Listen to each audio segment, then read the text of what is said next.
bit prevalent. Got his receiver downfield. If he has good technique, he will be elite. If his technique becomes great, not just good, then he's a Hall of Famer. Going down again. It's Q. Quinn Williams. Fighting through contact, fighting through offensive line, being a double team, multiple moves stacked into one, just a play of pure domination. This is actual film, this is actual football talk. It's a football show, we're supposed to talk football, not storylines.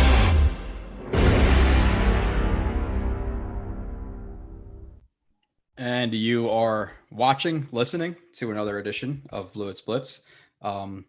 Unfortunately, running solo today because Kyle Smith is out with COVID. He's on the list with all the other Jets. Let me just click off myself so I'm not talking to myself right here. And there we go. We're off. I see eight people in here again. Maybe you heard I'm going solo and you just bailed. Or last week you're a little bit excited coming back from a couple of week vacation, and now that we're back fully, you're just done. I just recorded a film show about 2 hours, 52 plays, about the Jets game, recapping some of Wilson's plays, some of the Mike LaFleur debates and conversations about how good he actually is, some of the plays that he did poorly or kind of drew up something poor, some of the stuff he did well. But Kyle Smith will be back next week. I believe next week. He's sick. Everybody I know is sick. I think everybody I know who I've ever met is sick. Wife is sick. Everybody. So what's up, Alexander? Eagle. Congrats to Eagle. Is in the Final Four in the championship. 18-team league is a hard league. If you get like one injury, you're pretty much, excuse my French, but completely screwed in that league. So congrats to Eagle. See if he pulls it off. Assassin, I did see what you tagged me on Twitter, I believe, about Ashton Davis. I kind of hammered him a little bit in the last review. So hello, Joe, aka Robbie Sabo. Yeah, I know how to change my name on the display when it's multiple people because I can see it pop up. When I'm by myself, I can't see it. But what's up, Yoshi? Go in when I go. Yeah. Hopefully Kyle feels better, obviously.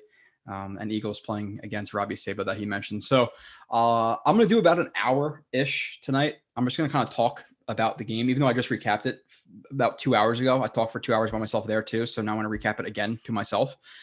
So I'll definitely hit the chat more than I usually do. Yeah, I know. I say, excuse my French and said screwed. I was planning on saying the F word, but I just didn't feel like doing it. I'm a little bit drained right now, but it'll come assassin. There's no alcohol, but so maybe I'm not going to be as profanity laced this show. And Eagle, I see you in here too. I've invited you back to Discord. I don't know, either you didn't get it or something, but I sent it to you on Yahoo. So what's up, Praj? Yeah, Kyle will be better. He said he's feeling a little bit better now. So he'll be fine. He'll be back next week and we'll be talking shit again to each other. What do you think would be the price for Justin Tucker? Just wondering. That is a wild question. To trade for him, one, I don't know his contract. Two, how old is he? In his late 20s. He's probably gonna be like elite for another like 5, 6, 7, 8 years maybe. Then again, I don't know. Vinatieri went until he's like what, 42, 43, 45, some crazy shit. I literally never answered a question about a kicker. So maybe a second round pick. Is that crazy? I don't know. I feel like if he's automatic, if you know that anytime you're within the 40, 35 yard line, I'd say you're pretty much going to make the kick. I think that's pretty valuable. We've obviously placed a lack of an emphasis on kicker the last couple of years. So would I trade that second round pick? No, but I feel like that's what he'd go for. Maybe there might, probably second. I'm gonna say second. But going to the game, I'm kind of gonna bounce around a lot because I'm gonna pay a lot of attention to the chat as well. Go Joe, give QB school a look. He goes over Zach. Yeah, I know who that is. I didn't see anything on Zach Wilson.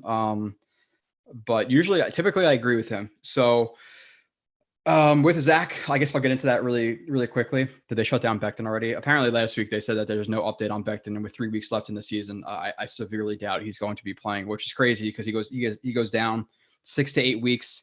The Jets and the staff always seem to be a little bit more like optimistic in their projections when guys are going to come back. So 6 to 8 felt like 10 to 12. And then at like 10 to 12 weeks in that range, you're saying that he has to come back and practice, and he's a few weeks away from that. And we're like, no, he's not coming back.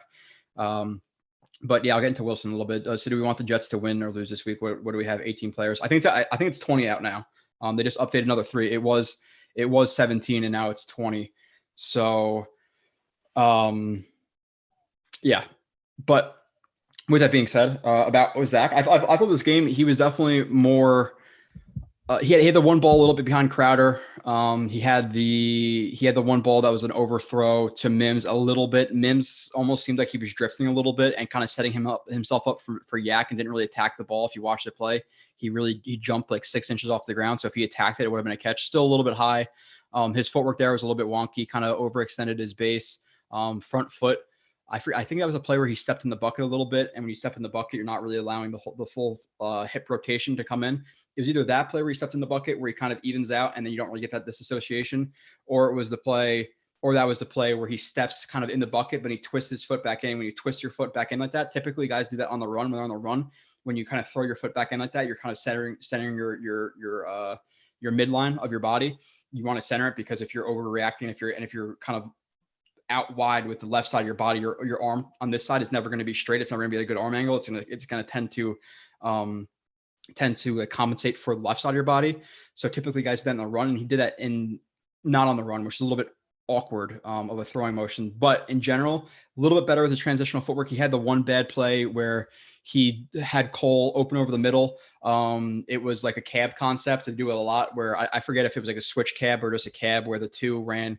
I think it was Crowder. He ran an option in the slot, or what I thought to be an option. And then he had Cole on a dig over top of it. And Crowder was shut down like immediately. And whether that be his first or second read, it's kind of hard to tell with his eyes. And some guys do the dig 1, the spin 2, because the spin is or the option is typically obviously you're going to break to the open grass. So it takes a little bit, it can take a little bit longer to develop, or it's a little bit open. It's open for a little bit longer. But he needed to come off Crowder really, really quickly there and hit Cole. He didn't. There's another play he missed Mims, but overall pretty good.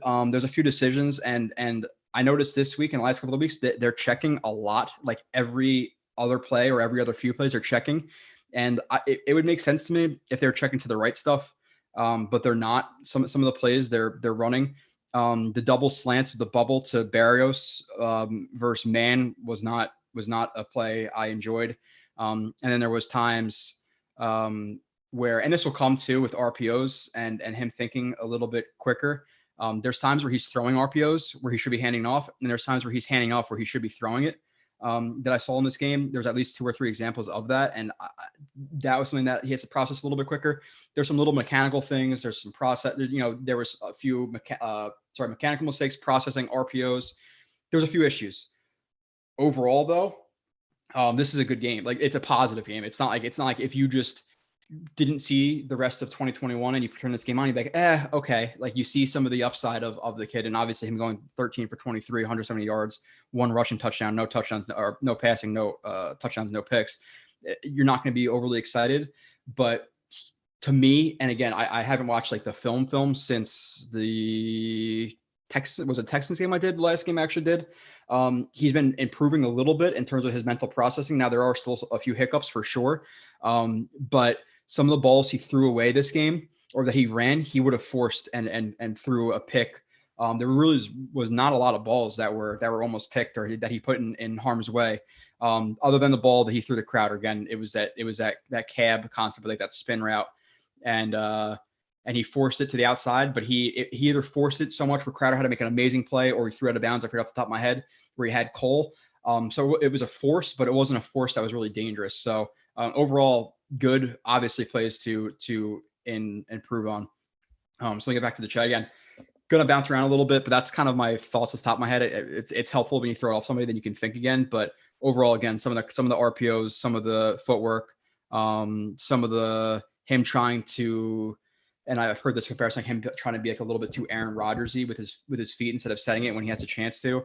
Not ideal, but overall, I would still give like a C+, B-, which again is a positive, and especially when you look at the offense. And there are plays, and this has been happening all season, while Mike LaFleur has improved, and you see the hook and ladder play. It's not really a hook and ladder, but the hook and ladder play, and the Barrios end around to a throwback. Like, those are good, but then there's plays that don't necessarily make sense, and whether it be on Wilson to check a receiver to a hot route, or whether it be that built into the offense. I'm not 100% sure. It's always hard to tell. But there's multiple times where the Dolphins are showing, 6-7 man pressures. The Jets only have, 5-6 guys to block, and the routes are long developing. Like if an out route, multiple vertical routes, and there's nothing to throw hot to. So don't love that about the offense. Way too much relying on running backs blocking linebackers one-on-one. Way too much relying on tight ends to block DNs one-on-one. And there's way too there was too much in the second half where the Dolphins were bringing some pressures and simulated pressures, which is just, we're not getting a different day. Pressure looks where they didn't give Wilson a quick outlet. So some of the offensive play calling was frustrating. And then we all saw the play that Barrios made in the red zone, like a fake orbit. And then he went back and threw the ball, whatever the hell it was in the red zone. I think it's the first or second drive. Versus man, it's okay. But a zone look when nobody's moving and everybody's eyes are on the quarterback and everybody's eyes on the backfield didn't really make a lot of sense. They weren't really moving anybody. Like it would make sense if you had, let's say, because Barrios came in from motion from the right side to the left side. And if you had somebody following him and they followed him and then he went back across the field, like he was going to sneak back to his original spot. And then you get the safety or the corner, whoever it is, kind of in traffic. And then you have multiple crossers, that works, but it wasn't built like that. And it was versus zone. So that didn't really work. Like man beaters versus zone. There's some interesting details with Mike LaFleur's offense. That's while it's improved, it's definitely not perfect. That is for sure. And the biggest thing to me is the lack of hots versus pressure looks. It's just Wilson had no chance in some of these. You have Connor McDermott blocking the wrong guys, like everybody doing the right thing. Connor McDermott stepping inside. You have Connor McDermott and Michael Carter not being able to take a one-on-one with a guy. You have Michael Carter overall, like solid game. He had a couple of good runs. I know people will look it up. 8 rushes, 18 yards, nothing impressive. He had a couple of good runs. Pass blocking, he had at least 2 or 3 flubs. McDermott's trash. McGovern had a bad play or two. And ABT, I would say from me watching him, minus early in the season, his first, 3-ish weeks or so, this was probably his worst game. He looked a little bit injured to me. ABT was not great this game. At least 3 to 5 plays off the top of my head that he really did not look good, which it's going to happen. But too many times when he's pulling, he leaves his feet and he's getting splashed a lot. Like I say, if you watch the film shows, I'm not going to explain it now because you watch a film show, that's a benefit. He gets splashed a lot. He has to fix that. I'll get into the chat really, really quick. Justin Tucker is worth 3 first, at least to Baltimore. 400 tackle cannot control his weight with lower body issues. Rip.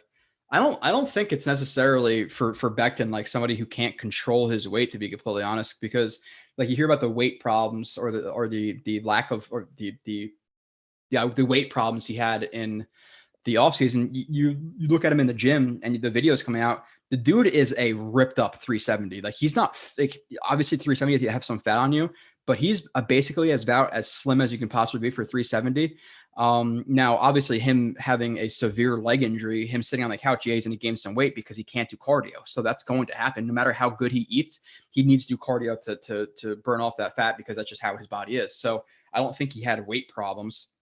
In terms of like him gaining too much where he can't control it. Now, with that being said, which is maybe I'm going against myself, he has problems with how heavy he is. It's not about like him being too fat. The problem is when you're that heavy.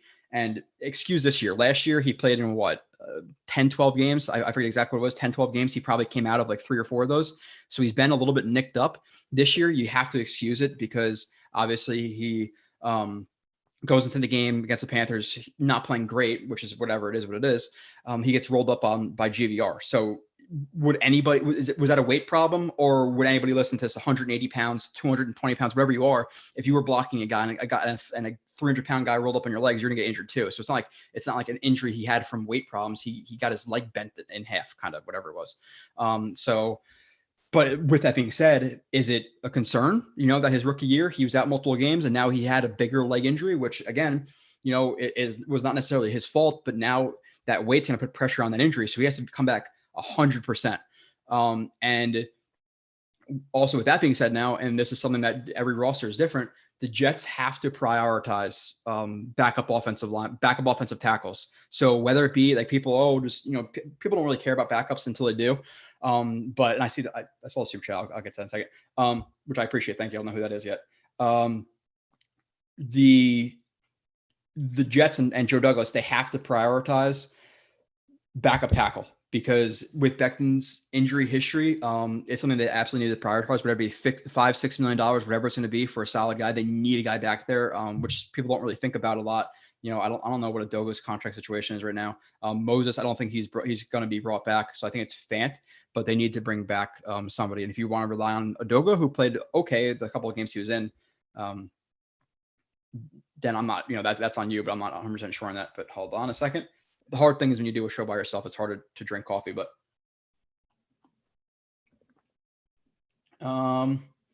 Yoshi says, I just hope Wilson comes out alive of this game. Yeah, no ABT, no LDT just went on COVID too, right?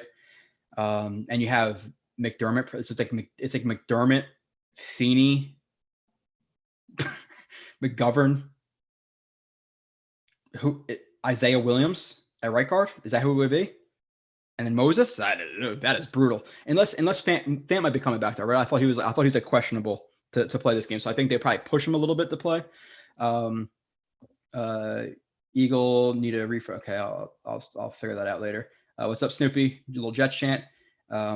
Zach's athleticism is so underrated and has running ability. Some of the plays he made in the pocket this game were absolutely ridiculous in terms of avoiding guys, and the one play where Barrios came on the end around, he threw it to or pitched it to Barrios. Barrios threw it back. He has Crowder, and everybody's, oh my God, he should have threw it to Crowder. If you watch the play slowly, especially on the film, you see him specifically catch the ball, and then he flips the ball to rotate to the laces. So he didn't have the laces, so he would have thrown it without the laces, and maybe it's not on target. And then by the time he flips and gets the laces, there's a defender within like 5 yards of him. Could he have thrown it? Maybe, but it's a hard situation to be in. Obviously, scrambles, keeps his eyes downfield, avoids a tackle or two, and then finds Ryan Griffin. And then the other play he made was that really nice scramble. I forget exactly what the situation was, and I think like a DB blitzed and got in, and he avoided like a DB, like juked another 2 or 3 guys. It was really, really nice. But he has the athleticism. He has the athleticism in the pocket. He has the speed. He has relative, like from what I've seen, and it has to compile, all over multiple years. His ball security is good in terms of pulling the ball away, holding with 2 hands when he knows he's getting pressure. That's a positive. Obviously, he had to fumble this game, but he had absolutely no chance. Nobody was open. And there's a free blitzer off the left side because McDermott's an asshole. So yeah, that's going to happen. But overall, that's really good. And then you put that on top of the arm talent he has, and that'll show up. I think he will start to round out his accuracy a little bit. And this game was an example of it. Like you're going to miss a throw or 2 or 3 a game. Everybody does it. This game really didn't miss a lot of throws. So I was encouraged by that. Now let's see what he does past the Jaguars. But then again, he's going to have a lot of pressure. So maybe we will see him in some pressure situations, or we definitely will.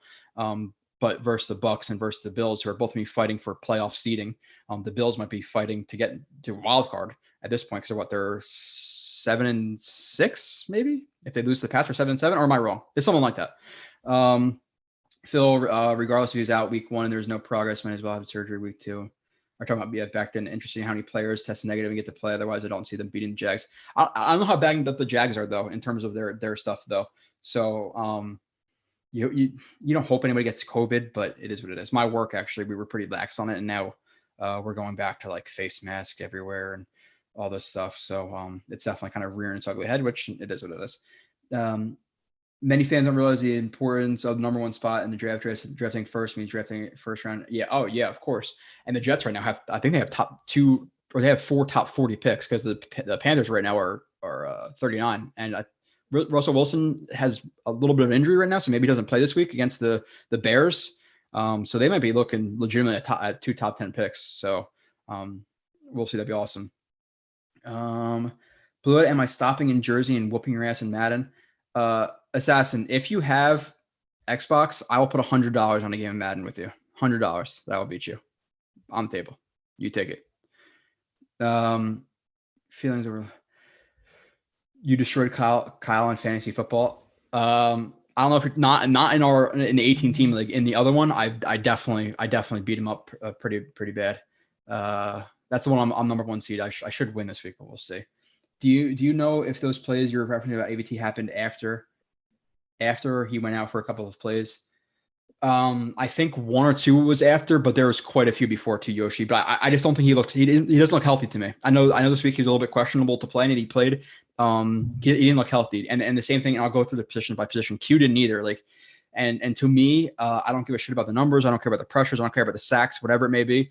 Q was better in year 2 than he was in year 3. In year 2, he made more impact plays to me. Like both of the Dolphins games, or at least the one Dolphins game.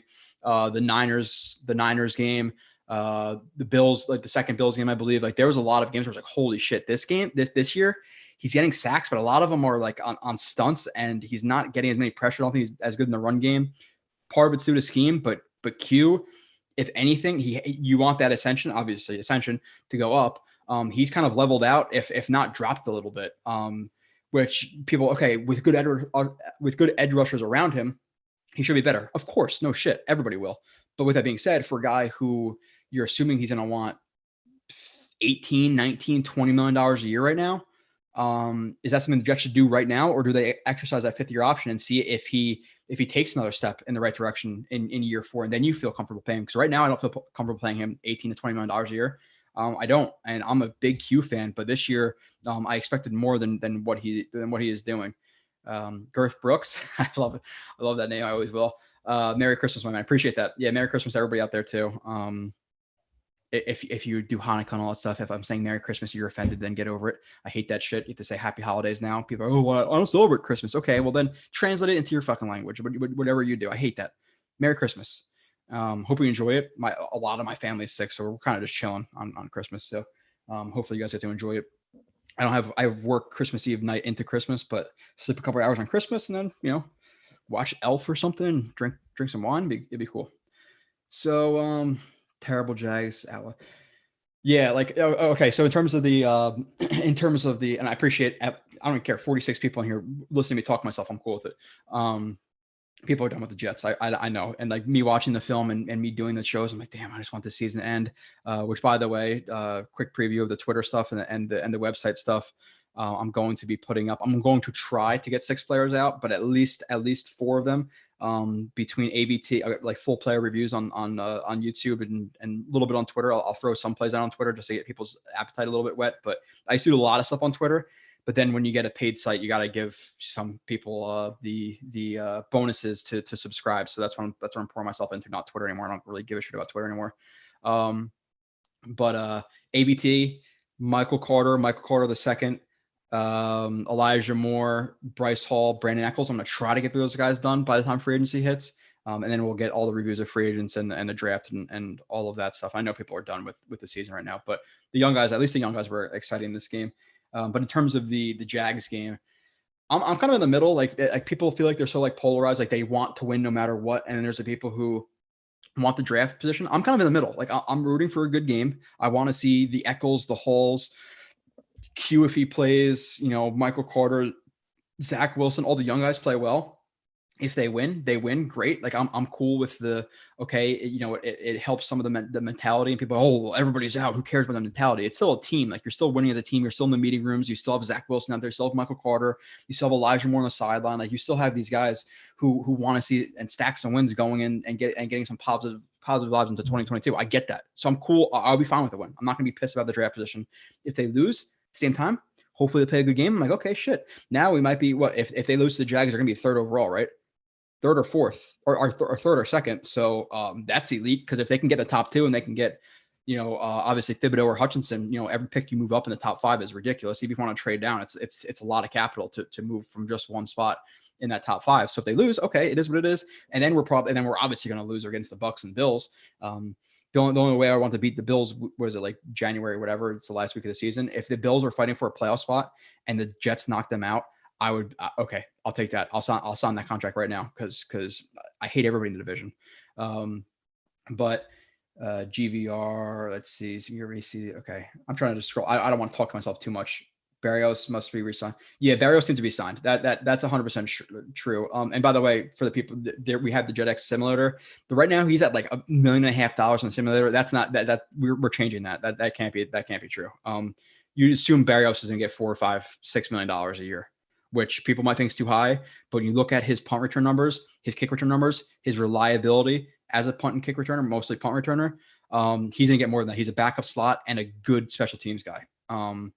So you have a receiver who's legitimately capable as a backup slot and a good returner. And Hardy got what, $3 million a year, if I'm not mistaken. So Berrios even more valuable than Hardy on special teams right now. So he's gonna get money plus his meaning to the offense as well. Let me just scroll to the chat a little bit. Snoopy's asking how many starters are missing. Let's see. Jets COVID list. 21 members of team on COVID list. This is from the Jets Wire, which I'll promote. That I don't know. I don't really know them, but hopefully they're reliable. Let's see if hopefully it's like a list and not like, okay. Oh my God. Okay. It's a freaking, okay. This is a bad article, but Saleh, now that Coach Middleton, the tight ends coach, I believe, is going to take over. Michael Carter II is on COVID right now. So Guidry will be starting. Elijah Moore, obviously, and injured. Vera Tucker. So we have, let's try to count. You don't count Saleh as a starter, right? So Michael Carter II, 1, Elijah Moore, 2, Vera Tucker, 3, Foley, 4, JFM, 5, Hardy, not going to count him, I guess. Hamza, Niesman, Jeff Smith, Blake Cashman. COVID are just injured again. Noah Dawkins, Lamar Jackson, Tanzel Smart, Vincent Smith, Ashton Davis. That's a starter. 6. Jonathan Marshall. He played like almost starters reps this week, which, by the way, Ulbrich got it. I get the rotation thing, but when your backups are Nathan Shepard, Jonathan Marshall are coming in over guys like JFM, stop that shit. I get that whole thing. If you have good backup players, cool. But when you have, Jonathan Marshall, no offense, who actually put a decent game, he got moved a little bit, but he made a couple splash plays, which I'm cool with. He's a 6, the last pick in the 6th round for us. Cool with it, but stop that. That needs to stop until we get some legitimate depth. Yaboa, Rashid, LDT, Joe Flacco. So at least like 6 or 7 plus Hardy and Saleh, with guys getting added. It's only Thursday. We have plenty of time to get some more guys on there, which we don't want to. Fan is practicing, which is encouraging, although they list him as limited part. Yeah, but I think he was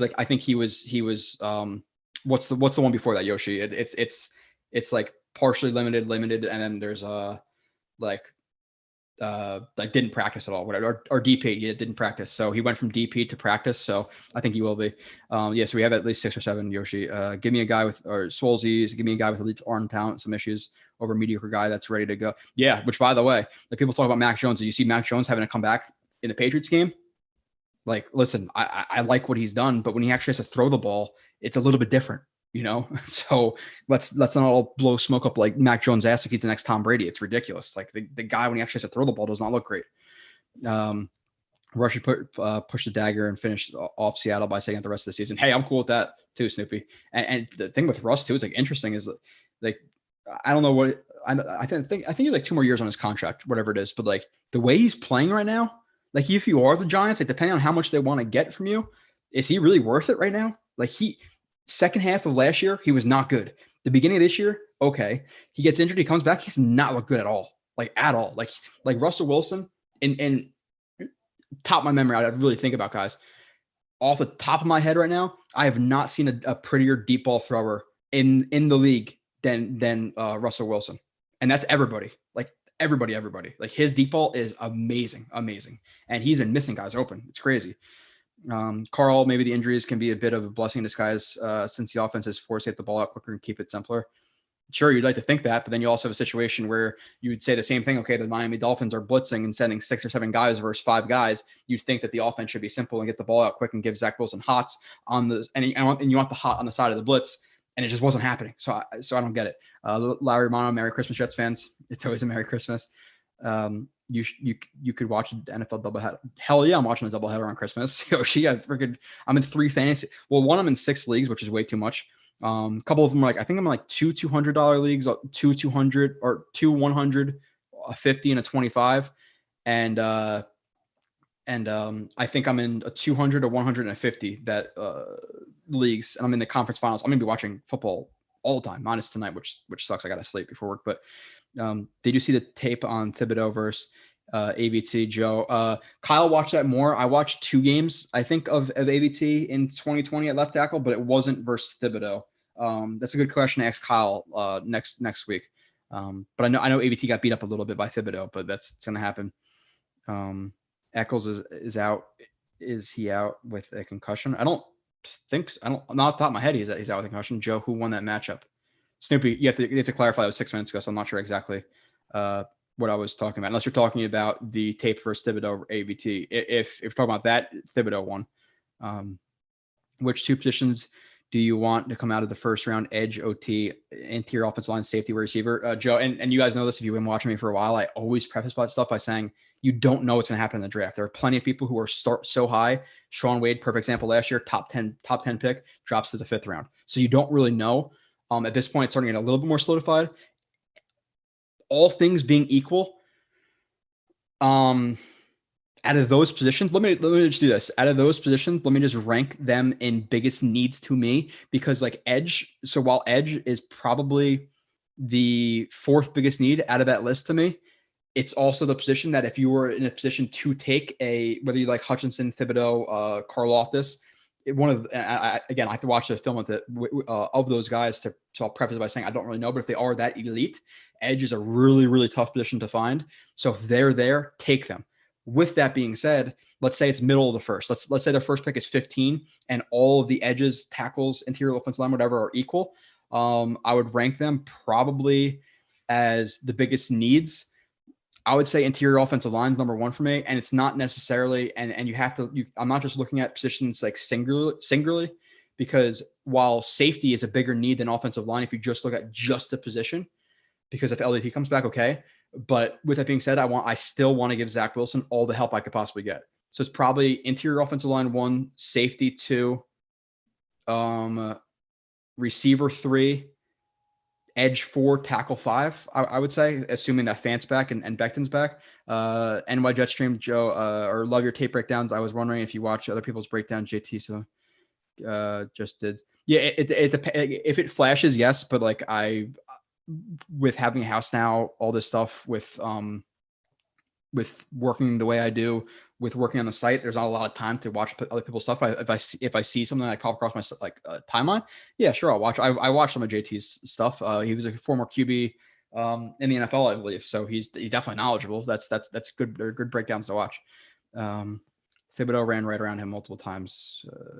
Joseph Grana, Crowder should be resigned too. Trade him. Yeah, but Crowder's been a little bit disappointing this year. Like he hasn't been, and apparently he has a knee injury now too, which is brutal because now you're looking at Cole Mims, Barrios, and what Vincent. I think Vincent Smith is even on a list, either injury or COVID. So then it would be DJ Montgomery. Like, damn, dude. Nani was right about him from the start with special teams, by the way. I don't know what you're talking about. I'm talking about Barrios. Yeah, Barrios he's reliable.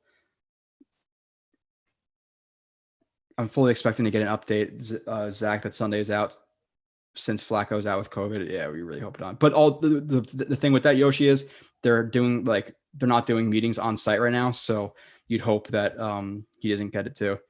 Flash Aussie Gordon from Panama.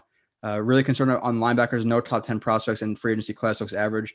Lloyd and Dean will be picked, by the way, or between I guess 10 to 25. Yeah, they need linebackers. They do. Like I get that Quincy has been a revelation. Like that's a little bit too heavy of a word, considering what he was as a waiver wire pickup cut from the Jags to be what I think is a spot starter backup player. Solid. But the problem with people is they see a lot of hard hits on broadcast and then they just assume that he's a good player, but he misses a lot of assignments. He literally came out and said, and Nani sent it to me the other day. He don't quote me on this, but he basically said he tries to lay out guys, like make hard hits, like splash plays, or he misses. And it's like, that's how you play football, like hard hits or nothing. Like, what are we doing here? So while I like him, they need a whole new linebacking core. Jared Davis is gone. They need a Will. They need a Sam. So they need at least 2 linebackers. I know that I think Jayon Brown's a free agent again this year. I really like Jayon Brown, at least in the past. I'm not sure how he how he's played this year. How do you think special teams has been doing overall this season? Solid. Well, minus kicker, I think they've been doing good, and Eddie Pinheiro the last couple of weeks has been doing solid. So we'll see if he continues to stack games, because we've had players who play well for a couple of weeks and then suck ass after that.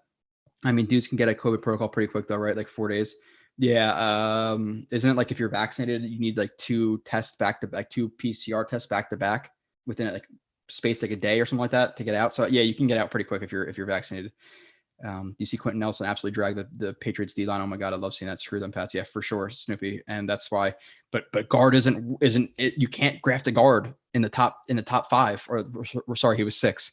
So he's not worth it, right? Like that's the whole thing with positional value. Quentin Nelson was 100% worth a 6th overall pick. If he was drafted again in that draft, off the top of my head, he's the number 1 pick, right? So that was Darnold. Oh, well, probably maybe Lamar Jackson's number, or sorry, Josh Allen's probably 1. Lamar Jackson's 2. He's 3. You know, Thibodeau has elite speed on the edge. Yeah, I have to watch more of these guys, but to me, like right now, top of my head, watching what I did on broadcast, no film on either one of those guys, which I will have for you guys. I would take Thibodeau over Hutchinson. I think Hutchinson's kind of riding like the wave of positivity, making like splash plays on TV. But Thibodeau has the athleticism you cannot teach. Like he has a ceiling that is absurdly high, Thibodeau. So check out Howell from Carolina. Phenomenal people. Yeah, Howell. To be honest, though, Joe, when I watched him, when I was watching Michael Carter, wasn't so impressed. Maybe he improved a lot this year. George, your thoughts on ABT's rookie year so far? So when I watched his film, I said it was almost so, and if you watch the review, I said he was almost so boring because he was so clean. And I put a lot of chips on the table saying he's going to be at least average his rookie year. I think he's been solid. There are people who think he's already like Pro Bowl level elite. He's not that yet. I think he's been solid. Like let's say the 12th best left guard, 10th, whatever it is, like somewhere in that range. So he's been really, really good for a rookie. And he's just going to continue to climb. Like next year, I expect him to be in a Pro Bowl. I think people overrate him a little bit, but I'm still really, really impressed overall with ABT. I'm trying to work down. I'm going to run through some position groups if I don't see any other questions. Sir Manzer Joe with caps. What's up?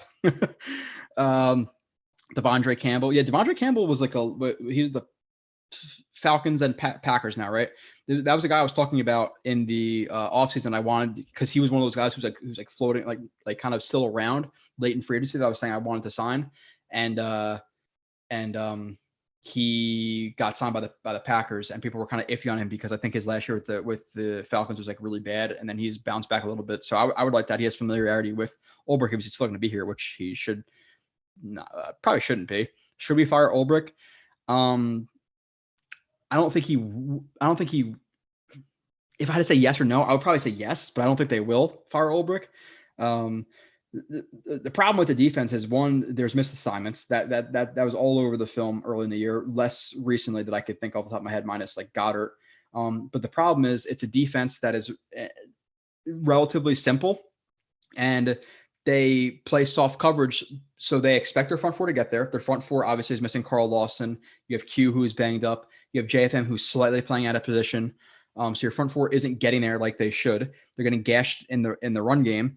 But okay, so sorry for the pass game, you're expecting your front four to get there, and then if they don't, you're expecting short completions and then guys to rally and make a tackle. The only problem is with the guys rallying making a tackle right now, they're not tackling. There's multiple plays this game was like 5-6 guys missing tackles, and like if you look at it just in terms of like the defense, like Quincy Williams is hit or miss it with tackling.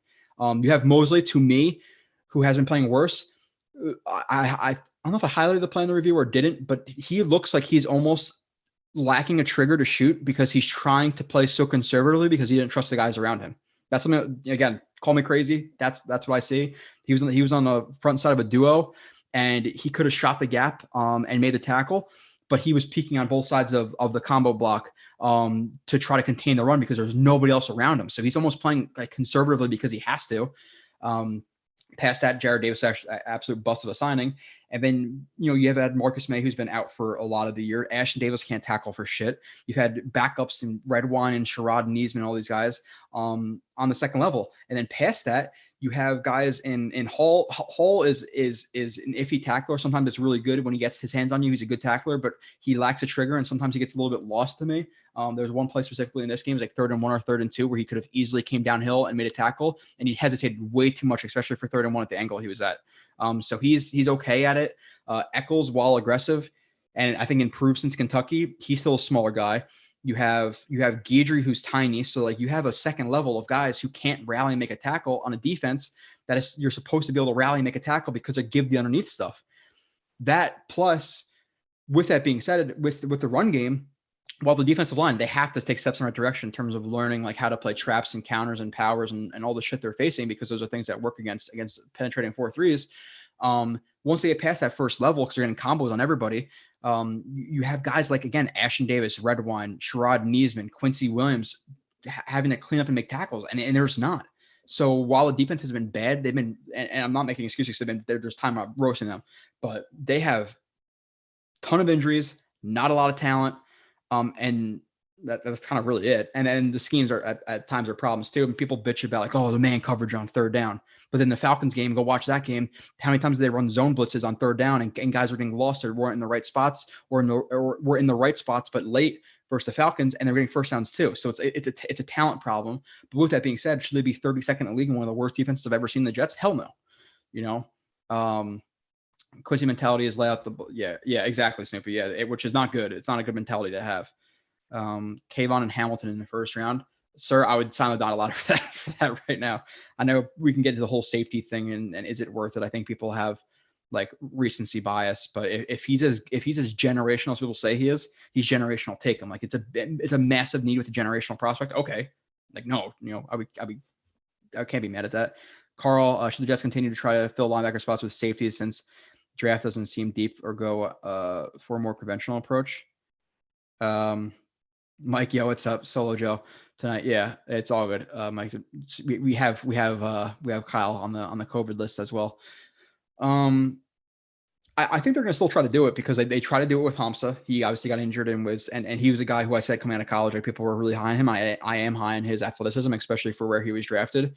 But he's raw. You have Sherwood, who I did not like that pick at all, who they try to convert to safety. Then obviously they try to pour some money into Keanu Neal, and he decided to go to the Cowboys. So I think they're still going to try to do that because they like linebackers who can move in the system. So they're not going to just change it and go back for guys like people talking about Dante Hightower. He's not a fit. Raj, Rush the Giants would be hilarious. Little bad offensive line to another bad offensive line. Of course they can improve it, but yeah, the funny thing is too with that team is, one, they're bad. 2, they might change their entire staff. 3, like people get mad about the Corey Davis signing, who again, I will say that if he played this entire year, he's probably floating around 1,000 yards and had got just as much money as Nelson Aguilar, who was doing absolutely nothing with the Pats, or he got less money than Nelson Aguilar. Kenny Galladay has done not even near what Corey Davis has done when Corey Davis is in. And he's in like $19 million a year. Like that's your number one suite. So I'll send my, yeah. Which position do you think the Jets should go with Seattle? But again, Frank, the thing, who is there? Like ideally to me, Seattle, I feel like it's gonna be floating around 10. And like the Jets get a edge rusher, whoever that may be. If they're the second, third, fourth pick, edge rusher 1, because again, while it's not the biggest need on the team, this defense thrives on having good edge rushers, which every defense really does, but this one especially.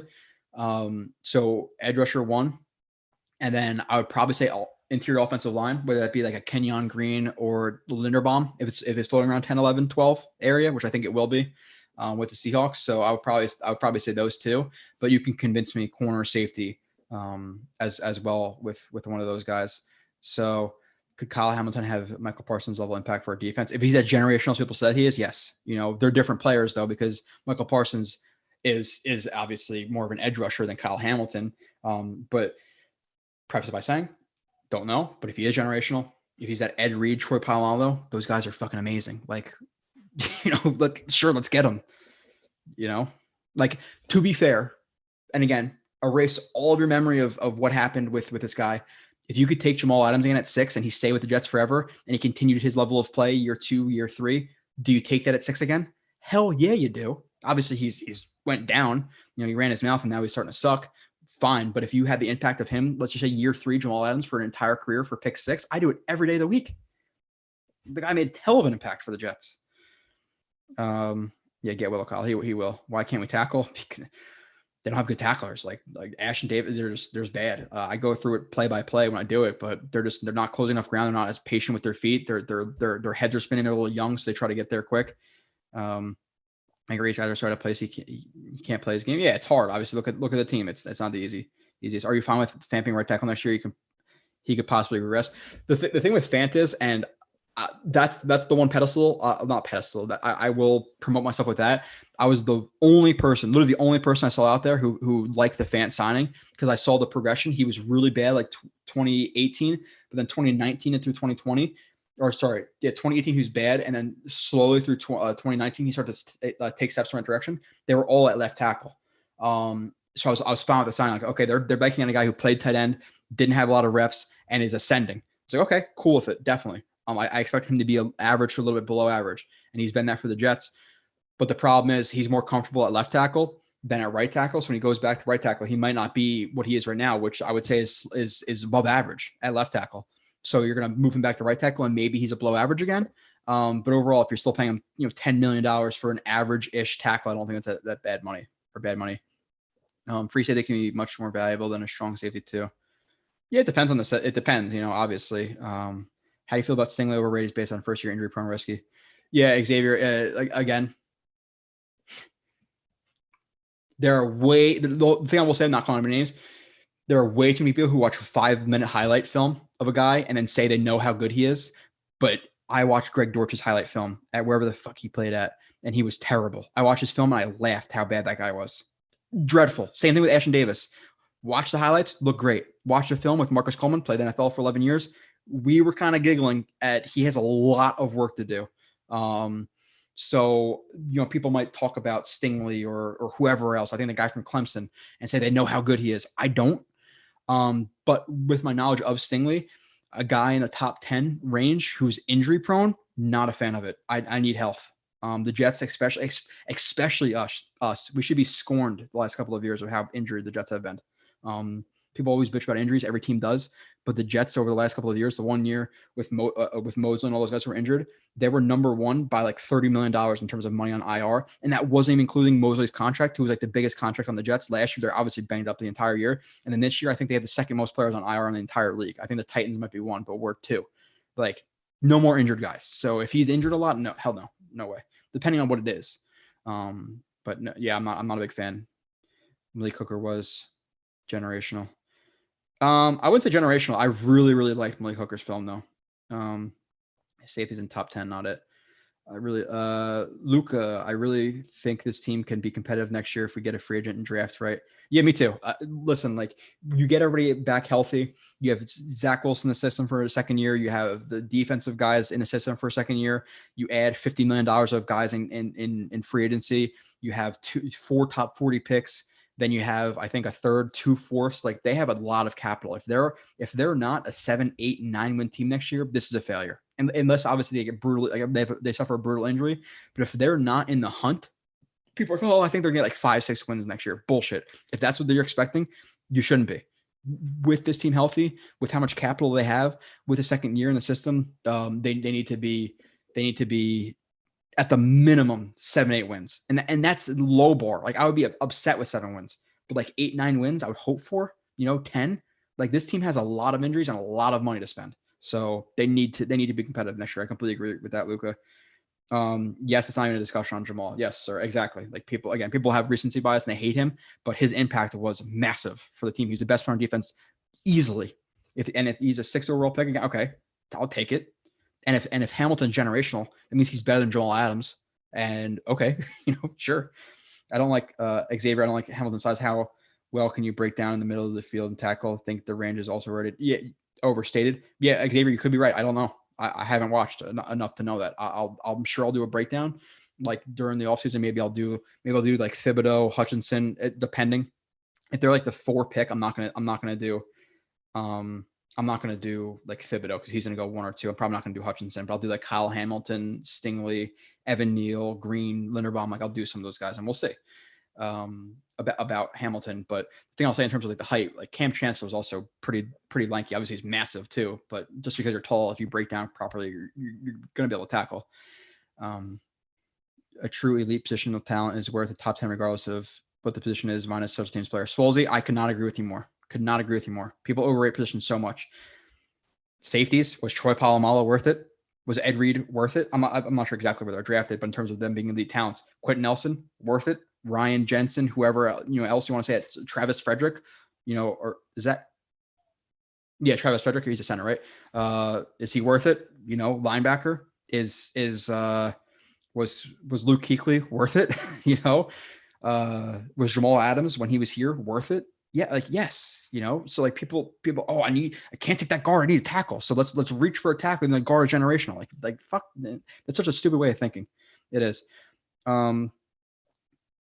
Yeah, I feel you. We've been worst United team for like 2 years straight. Jets are special with that number. Yeah. So let's see. We definitely need athletic linebackers 100%. Amar Gardner or Roger McCreary for the secondary. I've seen their names floated out a little bit. Joe, they are sweeping the Dolphins next year. I hate the Dolphins. I hate their fans. I hate everything about them. I hate their colors. I hate everything about that organization. That's the number one team that I hate. So if they can sweep them, I would love it. They have the most cocky fans for no reason. Like this year, well now they're on a streak, but still, like they were supposed to be like a 10-11 win team, and they might sneak into the playoffs. Like suck. Sign a decent dog in free agency. Jamal. Depends on the safety. Ed Reed, it was in 20s. Paulo was in teens. Yeah, I get it, Xavier. But I'm saying if that draft, I don't know who was in that draft. Minus quarterback, I don't know who was in that. Again, I don't know who. Ed Reed would be the number 1 pick minus quarterback. I don't know who was in that draft. Polamalu, if that's the same draft, I'm not 100% sure. Not great with history because at that time when they're drafted, I was like 6 years old. He would be number 1 pick too. So safety is like a meh priority. Sure, you might think that, but next year they have Ashton Davis, and that's it. They have nobody at safety, literally nobody. So it's not really meh priority. If you look at the position, just the position alone, they literally have nothing. Like at offensive line, they have some guys. At receiver, they have more. They have Davis. They have Barrios coming back. Maybe they have Crowder coming back. Tackle, they have some guys. Edge rusher, they have Carl Lawson. They have JFM. They have Quinn Williams. At safety, they have nothing. So it's not necessarily. Joe, how has Rankins been? I feel like $6 million. Yeah, Rankins has been up and down. Assassin. So I don't think he's brought back next year on the $6 million. Well, to be honest with that position, I feel like it's either Foley comes back for around $9 million a year, or Rankins comes back on like that $5.5-6 million a year. But they're not going to bring both of them back. One of those guys is gone. Joe moved to South Florida to screw the Dolphins Mud Bowl. You're moving to South Florida from where? I'm assuming New York. Troy went 16. Reed went 24. Yeah. Again, I don't know if you guys are misconstruing what I'm saying there. I'm just saying that if Ed Reed was in that draft again and they knew what he was going to be, he would be the number 1 overall pick minus whatever quarterback was in that draft. You don't think drafting one is a priority? Yeah, it depends on who's in free agency. I know Marcus Williams is out there, all that stuff. But I'm gonna get to chat in a second. But I'll just go through the rest of the positions really, really quickly because I gotta wrap this up in a little bit because I literally have to wrap stuff. But they have Riley for like 3 more years. Elijah Riley, that's who you want starting. He's a backup. He's been good, but that's not a starter. So you have 2 backups. Okay, you need literally two starters. Rockland County, New York. Oh, good luck, New York. Signing safety definitely is a key, so you don't get Eccles and Hall. Yeah, safety is big. Like if you can rely on your safeties, then you can start to run, like those palms coverages and traps and all these things and cut coverages. Like you need that. We should draft all defense. Chris says. I think mostly defense, but again, if an interior offensive line's there and you can shore up your offensive line, that can make your offensive line like a legitimately like plus offensive line. I'm cool with that for Zach Wilson. I'm completely cool with that. And like a receiver, like people are talking about receiver. Not a high priority for me, but I would definitely take one depending on who was where. But defense needs to be a massive priority, both in free agency and in the draft. But running backs, okay, this game. Tevin Coleman, I think, is the only other rosterable guy in 2022 past Michael Carter. Michael Carter's been good. He just needs to improve on his pass protection a little bit. Coleman needs a little bit more patience. It's not going to happen now, though. Ty Johnson, he got benched, which people talk about his, the lack of accountability last week with Ty Johnson. Or it was 2 weeks ago where he dropped a bunch of passes. It's like, oh my God, they should have benched him. For who? P. Ryan? Like, they clearly don't like P. Ryan. P. Ryan's gone. Ty Johnson benched or healthy scratch, whatever it was. This week he's gone. So I think Coleman proved that he can maybe be here for another year. And you have Carter, Coleman, and I would urge them to either sign a free agent or draft a guy in like the 4th or 5th round. And then those are your 1-2 punch with Coleman as like the backup. Other than that, tight ends, they missed a ton of blocks. Croft looked okay, looks better than Griffin, but they still weren't overly impressive. Griffin missed a few blocks. Offensive line, McDermott's absolute shit. ABT, one of his worst games. Like, he was a negative this game to me. McGovern's been okay. LDT is a huge upgrade over GVR, but that's not saying a lot. But he's still been he's still been good. Like, to trade Daniel Brown, like, thank God for Joe Douglas. They traded Daniel Brown for him, signed Daniel Brown back to the practice squad, and get LDT, who is a below average starter, but a much better starter than GVR is awesome. Moses was okay. Receivers, Cole, Crowder, all of them disappointed minus Barrios. They can't drop passes. The one ball that Wilson threw, it was a beautiful ball. Like, I think it was like a Panther, or like a double post concepts or overs, whatever it was. Wilson put the ball in. You couldn't walk into a better spot for Cole. Cole drops it. Like, they haven't been playing well. Mims had a drop. Mims is all but toast. We'll see if they trade him in the offseason. Defense. And by the way, Griffin graded out high on PFF, I believe. That's a joke. So did JFM graded out high for them. I don't know what he did. That was great. So the defensive line, not impressed by really anybody. I think Jonathan Marshall made a few plays, but he also gets moved on double teams, which is going to happen. He's like 290 pounds. Defensive line, not much to write home about. Mosley, couple of hiccups. Overall, still like a positive. Past that, safety is terrible. Elijah Riley's okay when he's in there, but they're not good. Corners, obviously, Brandon Echols had that one nice pass deflection. He still got beat. He lets guys get behind him too much and work into his blind spot. He was staring at Tua, and that's why the guy got behind him. He had enough recovery speed to get back to it and make it a pass deflection. Then you had the pick where obviously him and Michael Carter had some type of communication, whether it be situationally, whether it be formation. They knew that they might run a hitch, and he was a cloud corner, so he had a little bit of flexibility to kind of sit back, read the quarterback, and keep the receiver in front of him. As soon as he saw Tua loading up, he confirmed it, jumped it, pick six. Awesome play by Eccles there. Guidry had a few bad plays, not the best game from him. Michael Carter, off the top of my head, the second. Didn't really stand out too much in a bad or a good way. He got beat once deep where he opened his gate. And again, go to the reviews for that. A little bit too early, got beat. But it was a really good ball. It would have been hard for him to defend. The only thing he did wrong when he was playing the ball deep, you have to have kind of that feel. Obviously, when you're making your way back to the receiver, you got to play through the receiver's hands. You got to play through his eyes. You can't look back for the ball because you'll get lost. But there's a certain feel where, yeah, if you get to the receiver, you're like, okay, if you can get position on him, you can get hands on him, you can play the ball. But you have to have, again, that innate feel. If the ball is in the air for multiple seconds and the receiver is slowing up and looking for it for a while, you know he's probably going to jump for the catch to get to a raised catch point. And he kind of got lost in that moment, and he looked back for the ball, and the ball was right over his head. So he needs to just play through and have a better feel there. Hall, while he had a good game, he had the one tackle that was good. He also had the one missed tackle on third or second and one, whatever it was. He got beat in the red zone on a slant, which the next drive, he played the slant perfectly, got a pass deflection. That drive, again, I break down the leverage, the footwork, all of it on the film show. Did not play that well. And there's another, the PI on him in the end zone was bullshit. It was an overthrow, wasn't catchable. But then he had another play in the red zone where he could have got called for a PI or could have got beaten, but he didn't. So Hall had an up and down game overall, positive, but not as great as some people think it was. Past that, Pinheiro, good. Barrios, good. Man, good. Coaching, again, I went through that with Mike LaFleur, some good, some bad. And then the other thing with Ulbrich too is I said it before, they need to stop the rotations. They really do. So let's see if there's anything else. I went through positions really quickly again because you just got shit to do. So Eccles graded as a top corner of the week. Yeah, he deserves it. The pick six and the PD, but like he wasn't elite, but he had a good game. And again, for a 6th round pick, I don't think you go into next year and he's penciled in as a starter. I don't. But I think if he's your 4 and you have Michael Carter in the slot, Michael Carter the second, and you have Hall as your 2, and hopefully bring in a number 1, and then you have Eccles, Guidry as your 4 and 5. Okay, sweet. Like I like that. Let's see. Griff would be a decent tight end on a winning team. If we're being honest, we need world beaters. No, Griffin is like an okay. No, he's not a decent tight end on a winning team. He's not good. He can't block. He doesn't really offer a lot in the receiving game. Like he's not special. He catches ball like Gumpton, but great. I think Croft is the guy who I look at as like, okay, if he's the number 2 tight end for the Jets next year, I'm comfortable with that. But I don't want Griffin as even a backup next year either. Robbie Anderson's. Is his contract up this year or next year? I think it's next year. Or he signed an extension, didn't he? Sir said, yeah, okay, yeah, he signed an extension. We don't really want Robbie in the system anyway. Run the ball. Eccles is a good backup where he got drafted. Yeah, okay.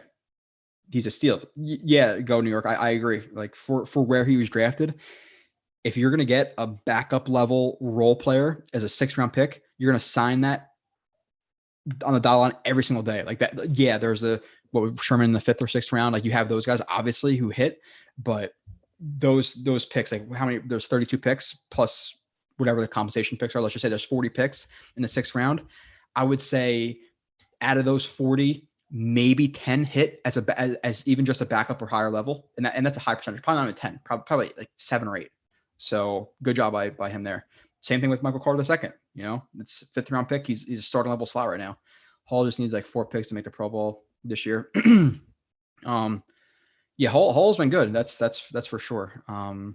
He needs to play the ball better, and I think he needs to be more consistent with his feet and kind of not being so shallow in terms of his stance, and like which is going to eliminate some false steps and things like that. But Hall's been good, and coming into the year with Hall, we were saying that he needs to prove. And while his, by the way, if you have any, like, throw any other questions out there, because I'm going to pretty much hit those and get off of here.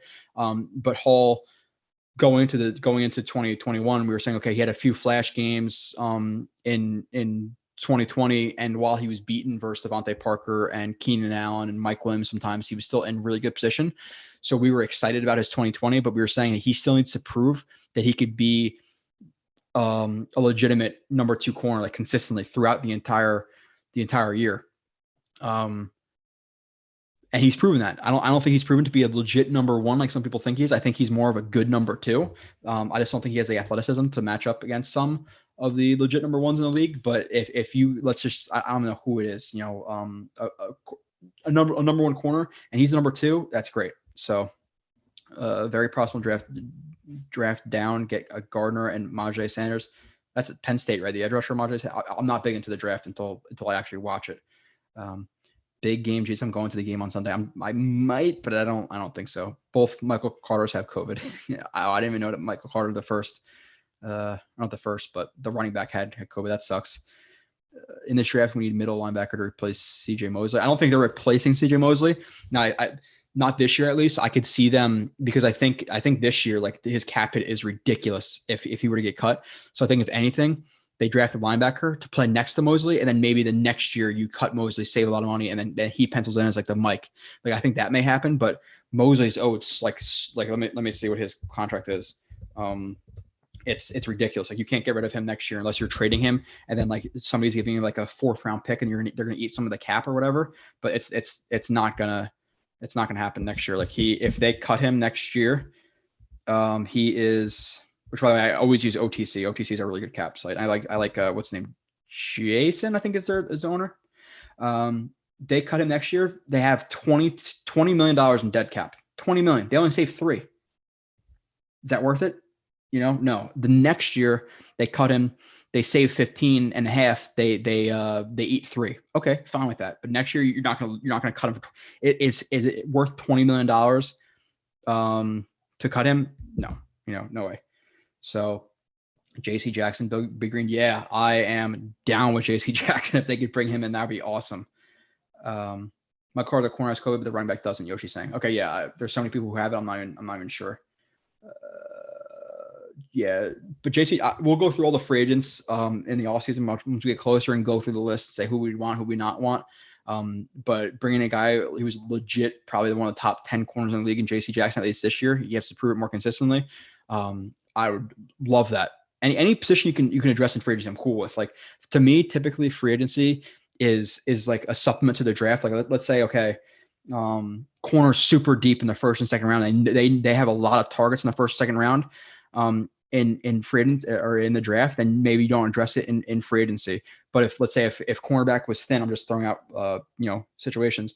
If corner was really thin in the draft, and you don't really like anybody where you're picking to be a starter, then maybe throw a couple extra $1 million at JC Jackson, which hopefully they can land some guys who in free. I think they will, but his name was okay. How do you feel about Foley?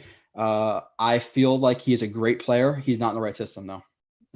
He's a run stuffing 3-4 nose tackle, and he's playing way too much like 2-3 tech and used as a penetrator. It's just not using him to his strength. So I think he's a really good player. But do you want to sign a guy for $9 million-ish, $8-9 million a year, who's not making as big of an impact if he was playing a different system? Now, if the Jets look at Foley and they say, okay, well, we need to adjust a little bit our scheme. We're not going to do strictly 4-3 penetrating. We're going to go to more of like a hybrid front with the Patriots, like that the Patriots do, not all the time, but a lot of times. And you're going to have Foley as like a 2-gapper, and they're going to adjust their scheme for Foley next year. And they're gonna look at what they did this year with him and say, okay, that's not what we want to do. We're having problems in the interior of the defensive line versus run. We're gonna 2-gap him more. And you want to sign him? Sure. But if they're gonna do what they're doing this year with him, he's not worth the money. I don't think, unless you're gonna change your system for him. So I love Foley. I think he's one of the elite run stuffing nose tackles in the league if you use him correctly. And I don't want to pay him to be an elite run stuffing nose tackle in the league and then not use him, correctly, because it's just not worth it, especially when you're considering he's playing like 40-50% of the snaps. So it's a lot of snaps, or it's not a lot of snaps to play for a guy and you're not using him in his right position. So I love him, but I don't think it happens. Merry Christmas, Joe, in the chat. Appreciate that, Mike. Merry Christmas to you too. Hope you enjoy it.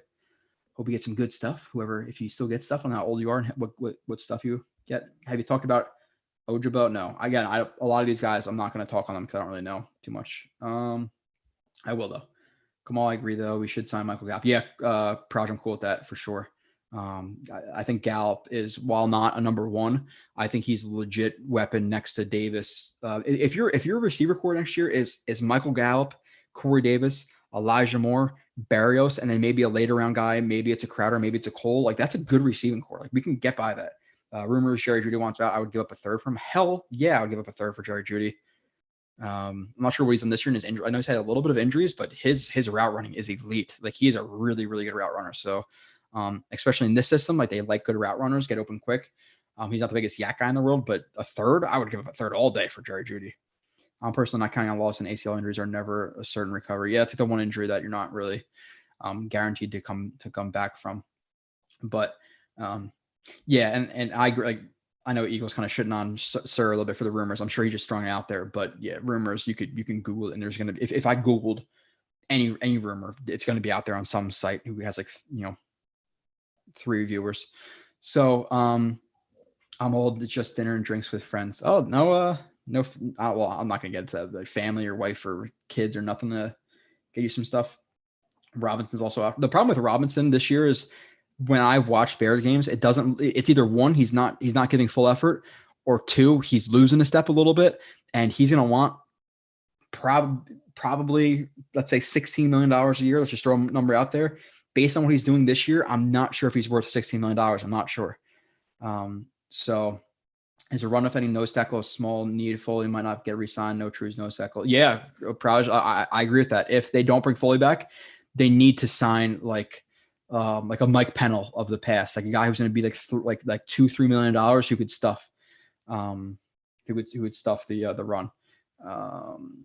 Let's see, Mike, ACL injuries.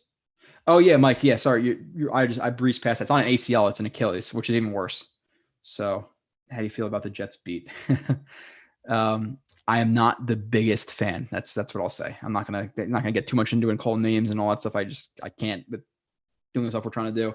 Not a big fan though. Like the Zach Wilson hate this week was ridiculous. Like that's what you're going to write about. Like, and I've heard people talk about it. The fact that Jets defense is getting absolutely obliterated. Like if anything, if I was writing an article, like and again, I know that to be polarizing. Like either everything's really good because they get clicks, or everything's really bad that gets clicks. Like if you're in the middle, you don't really get a lot of clicks. So I get that part of it, but you'd think they write about Zach Wilson's progress this game. Like he made progress. Like people would click on that. I'd think, but the thing about it is, this is with beat writers, this is with news, this is with everything throughout the world. You create a clicky headline, people click it, they get the view, they get paid. So if they're polarizing, don't click on their shit. Don't do it. Like why click on it? If you hate them, if nobody's clicking on their stuff, they're not going to get paid, or the site's not going to make good money, or the news, whatever it is, and they're going to get fired, or they're going to change what they're doing. So don't feed into it. Don't click on any other articles. Like that's all you have to do. Read the headline and get mad at them, whatever. Don't follow them, block them. I don't think I follow one beat reporter. I don't follow any beat reporters, not one. Like minus Sabo, he's a technically a beat reporter. He goes in the meetings, and a lot of people are like, oh, I have credential or credentials. They don't.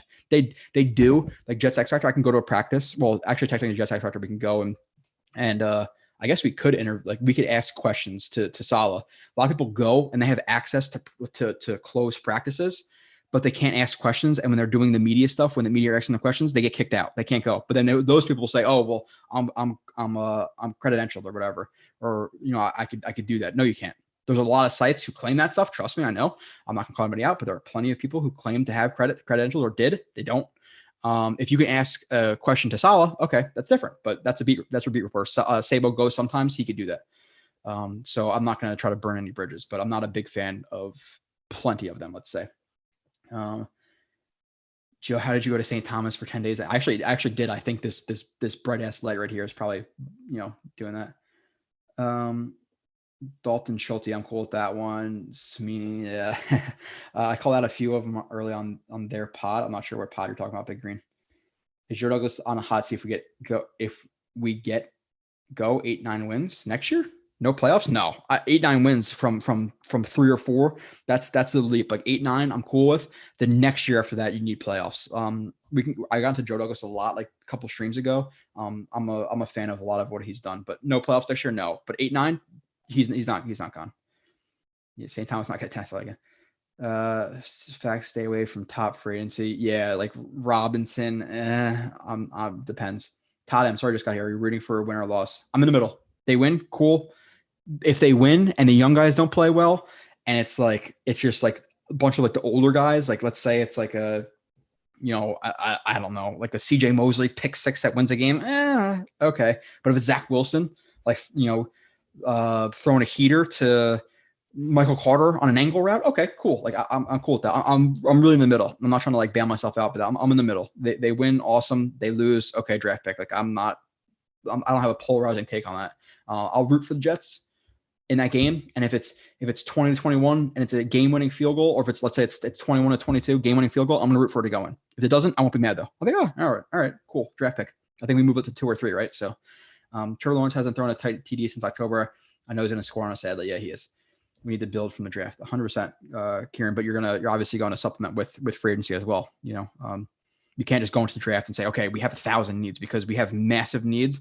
If LDT leaves at right guard, tight end, secondary need at receiver, you have a need at running back, secondary need at running back, but you need another one of those guys in there. Massive need at linebacker, massive need at corner, massive need at safety. Like you can't just, okay, we're gonna draft all that stuff. Sneakers and boots, LaFleur has been better, but there are some plays designs that are very questionable, especially with no hot routes against cover 0. Yeah. Sneakers, I think you got here late, but I was just talking about that in terms of you have deeper developing routes and no hots again versus 6-7 man pressure looks. It just doesn't make a lot of sense. What's the headline this week, Joe? Shotty gets revenge on hapless Jets as T-Law breaks out as Zach continues to nosedive. Yeah, they'll find a way to write negative stuff again. But I think I don't know the COVID situation for the Jags. I would expect the Jets to win. I think I picked them 24-17, but there's a lot of guys out. But the Jaguars really suck too. Like they just lost to the Texans, so Douglas is only signing 24 to 27-year-old free agents who are building blocks. Yeah, I don't think he's gonna sign a lot of old guys, but if there was like that one old guy to supplement, like let's say it's like a right guard, or like a center, like let's say let's say it's Ryan Jensen. Ryan Jensen's like what, like 31, 32, I believe, off the top of my head. If they sign him, a guy who could be good for another 3 or 4 years and solidify the interior offensive line, I think that's a possibility. But I would say a bulk of the free agents are going to be 24, 27 because they still need a couple of years to develop, to build before we're legitimately competing. So signing a 33-year-old receiver doesn't make much sense, you know? So I agree with that. I think the season's going exactly as we expected, but didn't want to admit. I don't agree with that. I think they're going to be a little bit better. I didn't expect them to be the 32nd ranked defense. I thought they're going to be a little more competitive in some of these games. I didn't expect to get blown out pretty consistently. But with the injuries, if you told me that all the injuries are going to have and say, hey, they only finished the season with 4 wins, I would get it. But I would still, I expected after the loss and injury, like 7-8. Then with all the other injuries that happened this year, I'll probably drop it like 5 or 6. So I think they've been a little bit disappointing. So with that being said, Mike Carter seems overwhelmed in pass protection due to his size. Jake, it's not his size, it's the technique. Like he doesn't square up guys and the technique. It's not like he's blocking perfect technique and gets run over. It's the fact that his technique isn't great either. So he needs to prove he needs to step up in that direction because he's showing flashes of it, but it is what it is. Ty Johnson's terrible. Ty Johnson is a terrible pass protector. He's a terrible pass catcher. He's a terrible running back. The reason they like him is because a couple of times in free agency, he trucked guys and he has good speed. He has terrible patience. He can't read it. He can't read a defensive line. He can't read gaps. He has no patience. Like Ty Johnson is a bad running back. He's not even a jack. He's below. There's a reason he's cut by the lines. He needs to go. I'm done with Ty Johnson experiment. Who would win everyone on Jets IR versus current team?